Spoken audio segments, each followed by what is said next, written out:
saying that if you put it back to people now with more information, offering them different types of customs union, I think is for the birds. I think it's very, very complex. I've worked in business for nearly 30 years in these areas. You're saying this is too complex to put to the people. Do you see any irony in that at all? To go between Turkey, to go between the various customs unions, yes, you could argue that the referendum was a too complex. But what you're saying is we should ask the people a really simple question that's meaningless, and when we ask them a meaningful question, it's too complicated for them. That's why you have a representative democracy where the people in Parliament are supposed to go through, do all the heavy lifting on this hard detail and do the right thing. But the referendum was a stupid thing to do, wasn't it? Well, I wasn't here then, but I think referendums, many people in the audience watching this programme would say referendums for such a complex question perhaps is not the right instrument. But we are where we are. What about a general election? Isn't that the only way to solve it? I don't think it solves anything. I think all the manifestos...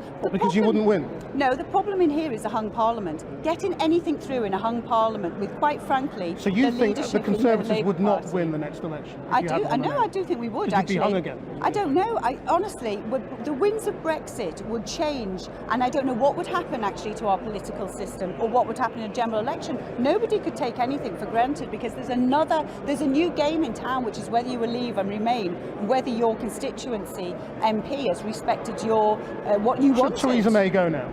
Theresa May has already said that she's going to go. No, she's not going now because Brexit hasn't happened. She's going to go. She's staying. Well, that's good. She couldn't even resign. I am glad because she said, she will go at some point earlier than she thought. Now, right now, changing the Prime Minister changes nothing. We have to get some kind of compromise, which I assume is going to be towards a softer Brexit.